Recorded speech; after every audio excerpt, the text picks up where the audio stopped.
Welcome to the Questionistas podcast. I'm Chris. I'm Spencer. And I'm Thomas. Now, this is just for educational purposes only. None of us are doctors, psychiatrists, or dragons. So if you need medical help, psychological help, please seek a professional. We are not experts nor give medical advice. This is for entertainment purposes only. Hopefully you find it entertaining. Hey Thomas, what's the topic today? You know what? I was having a bunch of thoughts about what the topic could be, and I was switching between this thing and that thing and having a really hard time. And then I decided, just kidding, this is a fake story, but it's a good example of when to stop asking questions, pick an answer, and move forward. We've looked over the research and found a few kind of sections and things that we often run into in our lives, and we just wanted to talk through them and maybe give a few phrases and terms for things that we do all the time, and that might help us understand them a little bit better and find out when we're doing them ourselves. Yeah, Nice. So this is something that I personally struggle with a lot. As I know, our first episode was about questions, and I used to hide behind, I'm just asking good questions. So many people out there, they just take the first answer they get and they just roll with it, and then they suffer. So I'm much better because I'm constantly asking questions and not being able to talk and stuttering and delaying things because I'm always waiting for the right answer. It's like Aaron Burr in Hamilton. Wait for it. And actually, there's a real life quote from him where he says something along the lines of, why decide today when you can wait to decide tomorrow? Because you might know more tomorrow. Which is so funny how similar that is to, oh gosh, I can't remember his name, the guy from Popeye that I'll pay for a hamburger tomorrow for a hamburger that you'll give me today. I'm totally ruining that quote. Yeah. But it's this famous procrastination trope that this character buys into, and you can use it for procrastinating on the answers as much as procrastinating on paying for the hamburger. That's funny. And so procrastination is kind of a big part of this, but we decided to start on a taller mountain of scrupulosity, which took us about 15 minutes to figure out what that word is and remember its definition. I was spinning in circles trying to remember that darn word. So you're the one who brought this up, Thomas. So can you tell us a bit about it and how it shows up in your life? Yeah, so scrupulosity, it's a term that kind of comes from, I learned about it from my friend who's has a doctorate in psychology. And it has to do with obsessive compulsive behaviors or OCD disorders. It can often, but not always, is religious. But essentially, boiling it down, probably too much, but is being terrified that you're going to do something wrong or immoral and obsessing over figuring out exactly what is right or wrong or moral or immoral. And it's especially being stuck in trying to find right and wrong so you don't do any wrong. And it causes a lot of discomfort and stress because you're just like, I don't know if I'm doing the right thing. And it can be really debilitating. People who have this tendency, who are taught a moral system, can run wild with that moral system and become a nightmare to live with and run around bossing everyone around like I used to do as a child. And it sounds like this kind of goes beyond what we might think as more regular morals. Should I steal? Should I lie? And it becomes about, did I put too much peanut butter on the sandwich and am I wasting food? And so it can become something that really kind of spreads morality into places that the original system wasn't really designed for. And I think you talked about you brought up two very interesting aspects of scrupulosity, one of which is the depth of shame or feeling that you have an innate wrongness, which is a very difficult feeling to live with. And you also wonderfully described the other opposite side of this coin, which is an inflated sense of importance and righteousness. And just because the word right is in righteousness doesn't make righteousness right. Now, try saying that 5 times fast. No, I won't try saying that 5 times fast. I could, but I won't. Expound on that for a second, Chris. Just because right is it righteousness doesn't make it right. Sure. I think that we have, it's easy for our minds to fall on to one or two sides of this. And righteousness to me is this innate feeling of being correct and other people being wrong. And this gives me a sense of importance and an almost feeling of invincibility, as in the forces of the universe, or whatever language you want to use around divinity, is on my side, and I'm the only one, or I'm the one who knows what is right and what is wrong, and whatever I'm doing is right because of this innate overconfidence I have, or I've limited my view of the world into this very black and white picture.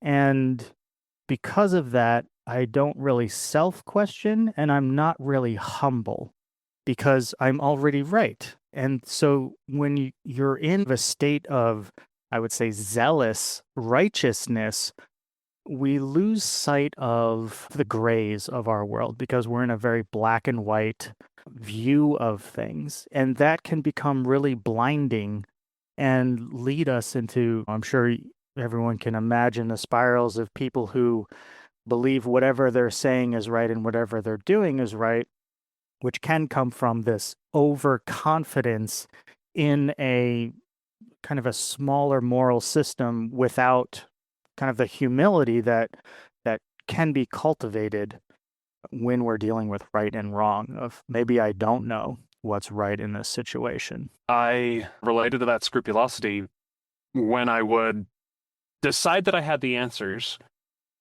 I would be really confident, or at least I would act so, and I would act very zealous and self-righteous.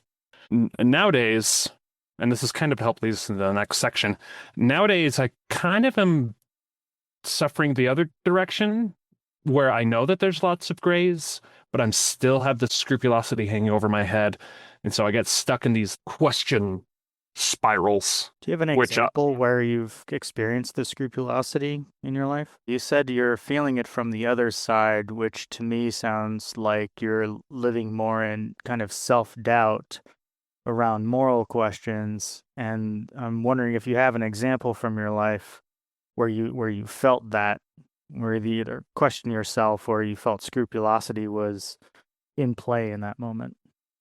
Well, okay. Well, I think there's a really good recent one that I've talked to both of you about. Part of the conversations that led up to this podcast was me thinking, I really want to help encourage critical thinking and teach a lot of these techniques and stuff. And maybe I should go get a degree so that I'm not kidding myself on what my competence is. I was getting stuck in this spiral because I wanted to do it the right way. And another example of that is when it comes to publishing a novel. I was like, I want to make sure I do it right. So I'm not going to do it yet. I'm just going to keep thinking about it and thinking about it and thinking about it. And that gets us into that aphorism, don't let perfect be the enemy of good. Yeah. I would say that's one of the side effects of our information dense world that we live in now, that we believe there is such a thing as the right way to do something or the right way to share. And I think part of that actually just comes from paying attention and seeing when something feels inauthentic or false, and making a personal decision for ourselves to try to come from a place of authenticity and from, I guess, a reasoned place, as opposed to just regurgitating whatever you had learned, because you've been studying these cognitive biases and psychology adjacent ideas for decades now, and creating these huge lists of these terms and doing the research. But even then, you still felt that you sharing it would be wrong because you didn't have the degree or go through the schooling system. Yeah. And I was stuck in that zone of analyzing what was the right thing to do and just being terrified that if I picked something, there's a lot of potential reasons why I was scared to actually pick something and run forward with it. So I'm thinking about the word fear that you're mentioning. You're terrified, you're afraid. And I think that ultimately encompasses scrupulosity. We discussed that it's fear of the consequence. If I do this wrong because I know what's right, or according to some system, and the word I'm going to use is institution. And I think scrupulosity doesn't exist without an institution that has established some process or some system that says this is the right way. And I can say, I can do the same thing, but not through your method or through what you claim is right. Thus, can I still do it? Am I still licensed to do that? And ultimately, is scrupulosity just a fear of the institution that you're acknowledging? Well, you acknowledge the institution, thus you're beholden to it. But the reality is, the institution of higher education is much bigger than any three of us and anyone listening. What? That at some point you're going to run into it, and it may be a valid question of legitimacy or authenticity of, well, you don't have the right degrees. Can you do this? But at the same time, someone made that jump. Someone said, screw this, I'm going to just make a podcast. And there's been more podcasts than just ours that has established without a degree an opportunity to discuss things that aren't in the ivory halls of that tower, right, that makes it less scary, but at the same time, it still doesn't remove that fear. And then you get into the thing of, are you wrong? Are you right or wrong? Here's a meta scrupulosity question. Are you right or wrong for even acknowledging that institution and letting that fear overcome you? Wow. I don't know, man. I think the first step of acknowledging that fear is the mind killer. I think it's something that Thomas likes to say. He came up with that all by himself one day. Totally didn't pull that from Frank Herbert's tune. Nothing, not even at all. Yeah. But acknowledging not only the fear, but also acknowledging the institution and say, why am I so afraid of this institution? What is it about this institution that I need to either acknowledge or not acknowledge to get past this problem that I have? I really like that, and it brings up two things for me. One is the institution, and the second is the importance of the institution that we feel within ourselves. Because for me, when I'm looking at institutions, I always look at history. So when was the first college created? Okay, we know that's in our recorded history, at least we think so. Before that, were people not allowed to talk about things? Just because they have this power now doesn't mean they always had this power, and what has been given will be taken away. And because it exists does not make it control us. And yet we also have to acknowledge the fact that we had to have several sentences at the beginning of this podcast saying we do not have these credentials because the country we live in has free speech laws, and it also has consequences for certain types of speech and claims. And so we do exist in a state where these institutions can have power over us, but the external power is much less than the internal power. And we always have to be conscious of what internal power we're giving to these external institutions. And when that becomes out of alignment with their actual external consequence, then that can become a very self-limiting factor, I would say, in our life. So worrying too much about some of that external stuff that you mentioned, like the law. Yeah. You can let that affect too much of even having an opinion to yourself. Right. About something. Even smaller, lower level, down to something that applies to me, is I've worked at places where I'm afraid of what my manager thinks about me. Not because he's going to make fun of me, but that he has the ability to fire me. There's a direct consequence to if he is not satisfied with what I'm doing, and then I can lose my job, and that can be a heavy consequence to how I live with impacting me and my family. Absolutely. And so I don't see that as scrupulosity. I just see that as a reality of a fear. Now, if I let that fear overcome me and let it become a mind killer, it can overwhelm me. And then all of a sudden I stop performing well at work. And then I become, I think somewhere in there, you become what's the prophecy? You fulfill your own prophecy by self-fulfilling prophecy, or self-imposed stereotype. And it's like, well, I'm going to get fired. I didn't realize that there were so many external pressures to picking the right answer. I made a list of a whole bunch of internal ones, and we're addressing a whole bunch of external ones that I wasn't even aware of.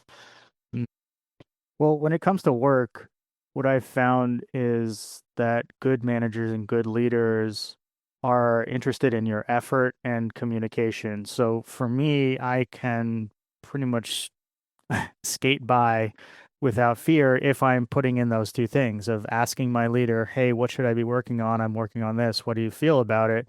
And then putting in the effort, because those are the two factors under our control. So much of our work and so much in general is outside of our control that if I can put in those two things, communication and alignment, and then the effort to execute what we've aligned around, if it fails and if I get fired, that's a bad leader. That's not a reflection on me. And that doesn't change the fact that it would have material consequences of being fired.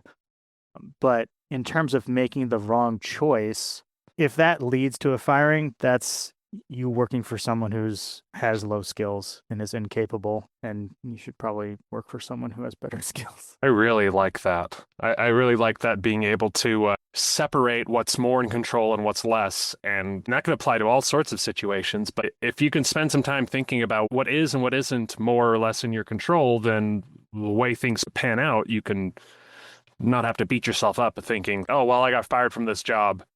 It must mean I'm a bad person. Yeah. So is answering a question a spiritual endeavor? Let me explain why I think that. Both Chris and I just went, huh? Let me create the connection thread. Years ago, I had someone that said there's 5 types of health we have. We have social health, physical health, mental health, intellectual health, and spiritual health. And spiritual health, and she says an atheist has spiritual health or a need to manage their spiritual health just as much as someone that's a devout religious person. Because the definition of spirituality for her is your capacity to differentiate between what you can control and what you cannot control, and how you manage that. So on this very general term of spirituality, of being able to manage what you can and can't control, is answering a question a spiritual endeavor? Or am I getting too deep? No, I don't think so. It feels to me that there are levels of questions. What do you want to eat for dinner? Pasta. I don't know how much that feels to me to be spiritual, although it is in my control what to eat for dinner. I like what you said about having or discriminating, being able to pay attention to what is in your control and what is outside of your control.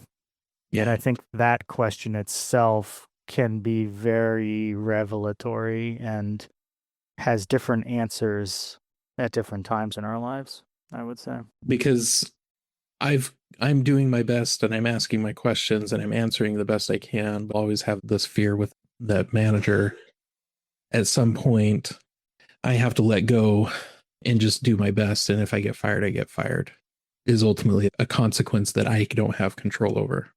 So that becomes related to, is that motivated continuing or analysis paralysis? Getting back to our outline here of some various reasons why we don't answer things. There's one thing that I wanted to say. This will kind of lead us into these next couple of topics, is we're talking about all these contexts where we're worried about what answer or solution or choice that we're making. Chris got us started on ways to evaluate if you're making the wrong choice in a way that's not just, hey, I got fired. That means I made the wrong choice. The question I want to ask is, what happens if you make a quote unquote wrong decision, or you pick the wrong answer? What happens if you pick the wrong thing or something that doesn't work? I mean, I think there's just consequences that depend on the size of the question and the size of the answer. But what I feel that most people don't appreciate is how much this universe is always changing. And so in the prep work for this, I tried to ask myself the question, is there an answer that you can pick in perpetuity, an infinite answer? And I mean, without invoking some definitions of a deity, I couldn't find one. The closest I could come with was amputating a limb would be a permanent answer to something. But I feel like most of us are dealing with questions and answers that are much more malleable, in that we can change our answers much more often than we appreciate. And I think that can get us into decision paralysis if we feel that the answers we're making, or the answer can only happen once, when it feels like throughout the day, the ability to change the answer is much more common than we give credit to. So a possibility is, and a technique I've seen is, ask a million small questions, make a million small answers, and be willing to change your answers. And that gets us out of these big questions and these big answers, which can lead into analysis paralysis, where What is the meaning of my life? What am I Good supposed to question. do here? chop wood, carry water, or 25th century, what is it? Do laundry, wash dishes. Do laundry, wash dishes. Mhm. In this, there is purpose. Okay, so I've got a question for you. In you emphasizing the word wrong, I was talking to a parent, and they had a child about 2-3 years old, just old enough to be able to say, "Why did you do that?" And they might be able to respond. I'm not saying that it was be a good answer, but they had a glass of water in the middle of the kitchen, and they just poured the glass of water on the ground. And the parent said, "Why did you do that?" And the kid said, "Well," they mumbled something. Yeah. And in reality, what I've seen with my own kids is they are wanting to know what would happen. They literally don't have consciousness of what that consequence would be. They've seen this most starkly when glass breaks, and I panic because everyone's going to get cut.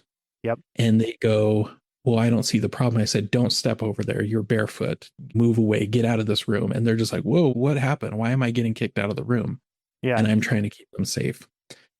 So coming back to this kid and pouring a glass of water, was it right or wrong for this kid to pour a glass of water? And ultimately, the answer is there was no right or wrong. There was no morality associated with that glass of water. There's always consequence to the action, but there's no morality to it. So thinking about our scrupulosity and being righteous and having some institution tell you to never pour a glass of water on the kitchen is one of our axioms, because we know what is right and what is wrong. That kid doesn't understand any of that. All they want to know is what happens when I spill water. And or what would this look like if it's outside of the glass? what would it look like if it's out of the glass? I've done this in the grass, but I've never done this on the hardwood floor or in the carpet. I want to see what happens. Exploration mode. Yeah. And I think the worst thing that we can do is punish the child, get mad at the child because it's what they did was wrong. And I was telling this same story to someone else. "Oh man, that kid did the wrong thing." And I was like, "What do you mean they did the wrong thing? They just were exploring."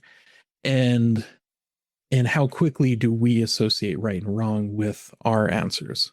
Even if it isn't scrupulosity, it's we assign the wrong choice and I'm going to make a mistake. Sometimes we either like, "Well, I'm not associating wrong and right, but I am associating consequence, and that's a consequence I don't have. Thus, that's wrong." But even still, the only wrong is to create a right and wrong system. yeah, in some ways specific. But at that same point, when the glass is broken and there's broken glass on the ground, I've got to leverage some system to keep my kids safe. And so it's not that it's never usable or never valuable to create an institution of, "I need you to listen to me when it's important, and today is at this moment is important." Well, that gets us into the hot stove debate. Is, do you let your kids touch the hot stove once so they know what hot stove means and they never touch them again? They need to experience broken glass once. And you never want your kids to feel hurt or pain, and the consequence of broken glass is they might get a cut, might get infected, Lord knows what, especially nowadays. And so to avoid suffering, you say, get out of the room. How do we learn how to pick? How do we learn how to choose better options apart from choosing? Or how do we get better at picking options with consequences we want, if we don't sometimes pick options with consequences we don't want. And I think that I'm going to wrap it back to the analysis paralysis. The thing that freezes you in trying to pick the right option is trying to predict what the consequences are, or I don't know what the consequences are. Right. Because I have this risk aversion or negative consequence aversion. I just can't have any negative consequence, especially if I can just think a little bit more right now, just magically avoid any negative consequences. But then I get stuck in this loop, this spiral, where I just analyze options and potential, not even real, imagined potential consequences, and never make a choice. Which in itself is a pretty big negative consequence, even though it of making the choice to not make a choice. Right. Well, because you are making a choice to doubt yourself and to spend time in thoughts as opposed to acting and getting outside of that doubting sphere, right?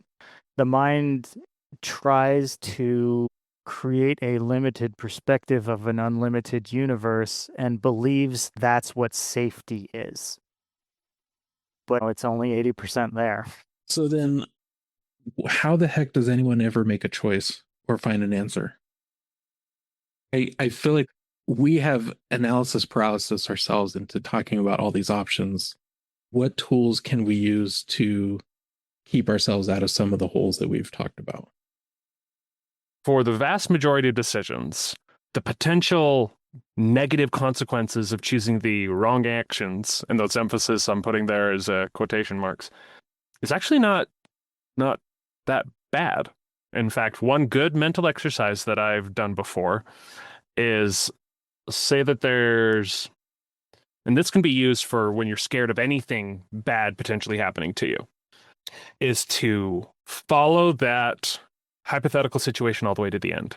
Like, oh gosh, if I don't go to work early, then I'm not going to be seen as a good worker. Then I'm going to have a negative viewpoint from my boss. Then I'm going to get fired. And then I could have a hard time finding a job. And then I could run out of our savings. And then we could lose our house and have to move in with the in-laws.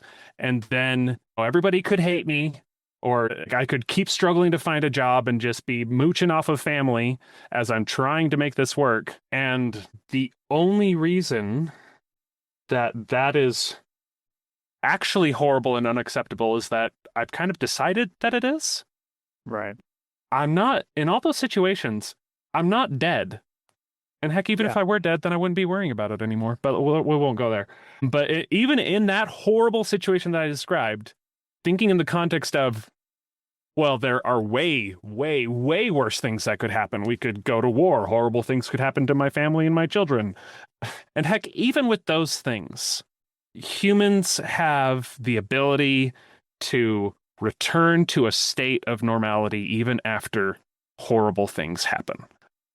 And in fact, often is what's the worst possible case? And I don't really understand that level of thinking. It makes sense, I guess, if you've never explored that like you just did, Thomas. But what we rarely ask is what's the best case scenario? We started with I'm late to work. The best case scenario is no one actually gives a darn. And I find that no one there are not the negative consequences is usually the case.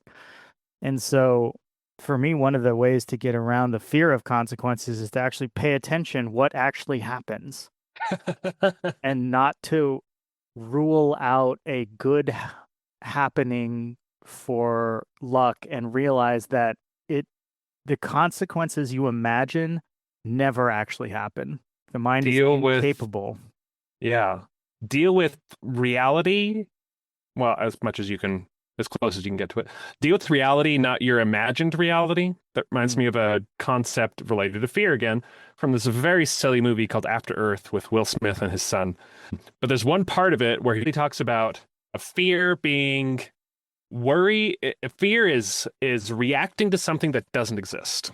You're imagining a potential world and you're reacting to it as if it were real. Right.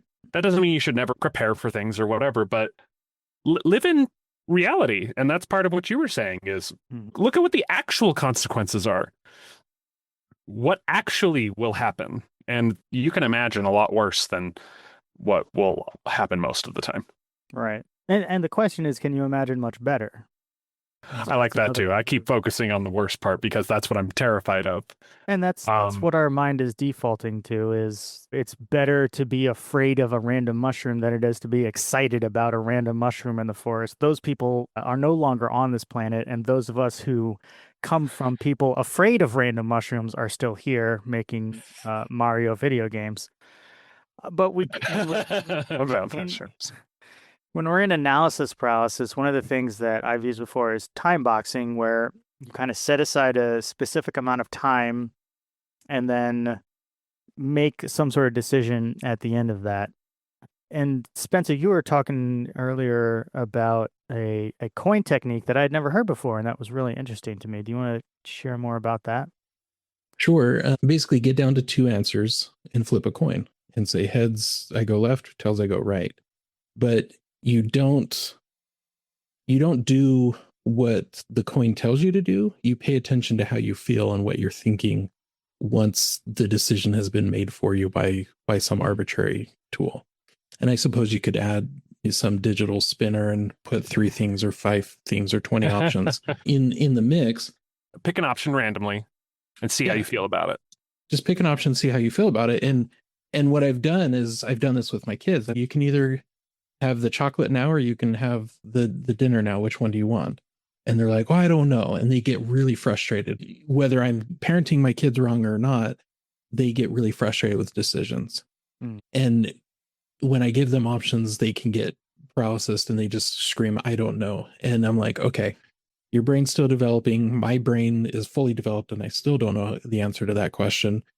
Let me give you a little grace here and just say, okay, I'm going to decide this. Now, what do you feel? Well, I don't like that. And I'm like, okay, well, what do you want to do about it? And one of the things that happens is they start negotiating with me and they start asking me, well, what if I did this? I'll clean the front room if you let me do option A. And I'm like, hey, I think that's a good, realistic negotiation between the 2 options here. And you came up with a 3rd option, in fact, and I'm okay with that.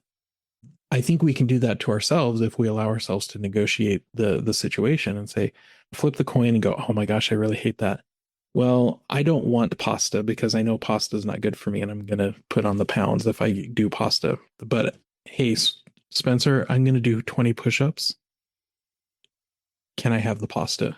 And then I can give myself an opportunity to either have the thing that I really wanted without the disappointment, or I can negotiate in there a reality that there are consequences to eating the pasta no matter how much I want it.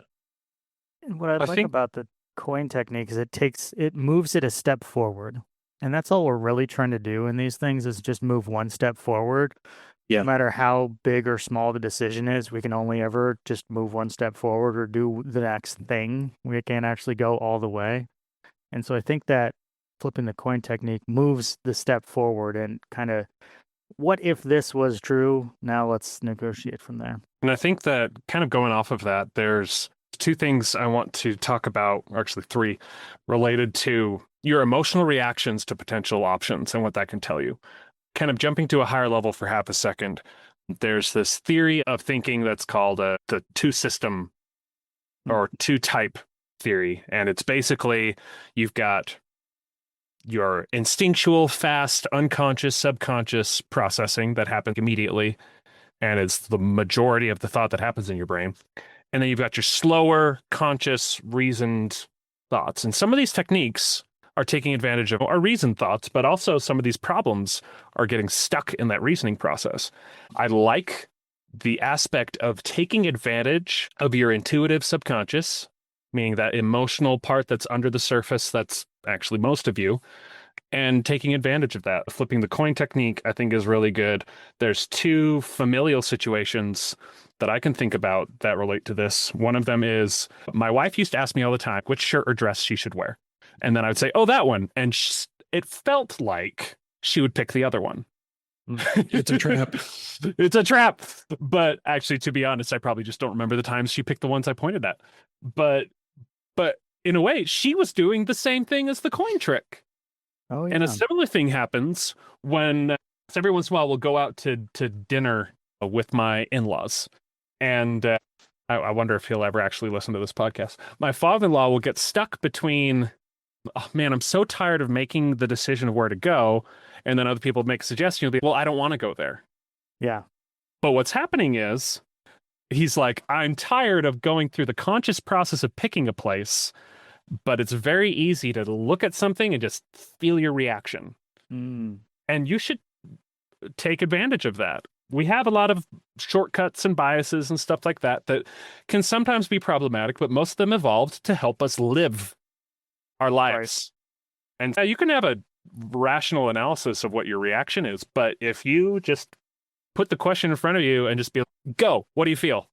Then your massive subconscious is like, hey, I did a bunch of analysis based on memory and emotion and preference, and here's what I came up with. Okay. I like what you're saying because it reminds me of actually the third option that we haven't talked about, where you talked about the rational, you've talked about the subconscious or the intuitive, which has a lot more depth, I would say, than the subconscious. I think the third thing we really don't give credence to is maybe the answer isn't ready right now. And maybe you just need to drop it and not force yourself into thinking about it anymore or making that decision at this moment, because the answer just literally isn't ready to be shown or exist. And so, yeah, I think all of us probably have those situations where we're stuck on something at work or stuck on some big personal decision. We go to sleep, wake up, and oh, it's just obvious. It's just obvious, and it's just there. And so no technique, no pattern or anything we could have done the night before would have given us the answer because it wasn't there yet. And so for me, that's kind of a part of letting a question go fallow, which is a farming term when you do not plant something for a season or a few years to let the soil regenerate. Sometimes a question just isn't ready to be answered. And I think those are the hardest times for us who are so used to instantaneous gratification through our digital devices, this, that, and the other thing of, what do you mean there's not an answer to this question right now? That's impossible. We know so much. We have so much. I have am same day shipping for all of my answers. Right, exactly. The idea of having to wait for something or for the natural revealing of it seems so counterintuitive to us. And that reminds me of the Amish, which famously only use horses for travel, say that moving too quickly makes a man go mad. And so our ability to travel at 70 miles per hour, 400 miles per hour in these airplanes actually tricks us into believing the world is faster than it actually is. And it's that expectation of speed and response, which I think leads to a lot of the anxiety and difficulty when it's, I can ask the question. If there isn't an answer, I'll ask it again later. That has a pretty good connection to motivated stopping, which is another behavior or bias. That's picking an answer too soon, or even just feeling that you have to pick an answer too soon. That's when you stop looking for options, when you found an option you want, or you just don't want to keep looking anymore. Because for some questions, yeah, you need to find and pick an answer to run with right now. And most of the time, picking the not picking the optimal option is going to be okay. Right. 99% of the time, more than that. But sometimes I like what you just said. It was about, do you have to have an answer to that question right now? Is there something pressing you to have an answer to that question right now? And if not, you can wait. And if there is, then you can pick something and go forward with it. There's one, it's not necessarily a tool, but it's just something to remember, is that finding evidence for finding the best answer. Sometimes I want to go do a whole bunch of research to see what the best thing is to do to achieve my goal. Yeah. Evidence is expensive in time and effort, but you can change your mind later. It's the great thing about the universe, is it's always changing. Right. So you don't have to just change. lock into an answer. Yeah, I mean, that kind of, we'll probably talk about this another time, which is the sunk cost bias, where you want to stick to something because you already put effort into it. Right. But again, your goal isn't to stick to things that you already put effort into. Your goal is to hopefully achieve your other goals without going mad. So you don't always have to make a decision right now. Right. Or you can take 1 or 2 steps down a certain decision and still change paths later. I mean, I would say 90% of what you learn about something happens while you're walking the path, not drawing the map. You have to walk a place before you can draw the map, but we often think that because we have so much information that we have an answer, or that the answer that is distilled from the information we collected is correct. Actually, all of the information we've collected is stale. It is not alive. But what you find when you make a decision or walk a few steps along a certain path is what is actually alive in that moment, which kind of ties back to Spencer's coin flipping of what do you feel about a decision, even if you're not going to follow that decision, can get us out of that analysis paralysis. So we've covered quite a bit today. We started kind of on the hill of scrupulosity over obsessing with a right and wrong. And then we walked into a little bit of analysis paralysis where you get stuck in questions or collecting answers instead of making decisions. And we've wrapped up with motivated stopping, which is the effect of picking an answer too soon, which has its opposite of motivated continuing, which you don't want to choose an answer, which kind of also leads into analysis paralysis. So we've covered a lot. Spencer, what are you taking out of this? I think I have a healthy fear of answers, a healthier fear of answers than I usually do, because one of my friends calls it spiraling. And I get into those and I think about all those awful conclusions of my choices. But I feel as we're discovering the landscape better, there's things and there's pitfalls and there's glass in the room that I need to be afraid of. It's because of the consequences, but not because broken glass is morally wrong, but it's dangerous and it has a consequence that I should be afraid of. And figuring out what the right techniques are and what I can do and be able to give my fears names feels like I, at a much stronger point, be able to make the right decisions or make answers when I need to without being afraid of them. One thought that I had, partially in summary, is that very first episode we talked a lot about questions and how useful they are. And here we've actually talked about a lot of when to stop asking questions. So kind of one way to summarize this, at least maybe our first 2 episodes-ish, is let's keep asking questions, but don't be afraid of picking an answer, and don't be afraid of not picking an answer, and don't be afraid of changing your answer. I guess what I mean is you don't have to commit infinitely to an answer. Well said. And committing temporarily to any answer, exploring answers, is a useful tool in finding better answers. If you don't ever commit to some actions, then you're not going to learn. One thing I was telling my cousin, because he's interested in writing novels, I said that there's some things that you can't learn about writing a novel until you go through the entire process of writing an entire novel multiple times. Wow. There's no amount of preparation beforehand that's going to make it so that you learn that problem before you write your first novel. And he gave an example that I think it was Brandon Sanderson gave. It was basically when you want to learn how to play piano, your options are not limited to Not at All and Carnegie Hall. Essentially meaning there's no minimum amount of questioning you need to do before you pick an option and run with it. Questions can be extremely useful in looking back on answers that you've picked. Because if you just do questions forever, then you're not going to move anywhere. And I've spent years doing that. Right. Especially when it comes to my fiction. I was just always asking, what's the right way? What's the best way for me to do this so I don't waste my time and blah, blah, blah. And I was always asking questions. And in fact, you should, in my opinion, keep asking questions. don't ever stop asking questions. But don't stop picking an answer and using it for now. You don't have to marry it. Just pick it and use it. And then toss it out when it doesn't work. And pick it back up again if you figure out that actually was a decent answer. Mm. The goal is to achieve whatever your goals are. It's not to prove that you're committed to something you already picked. There's not a rule saying that you have to stick with anything.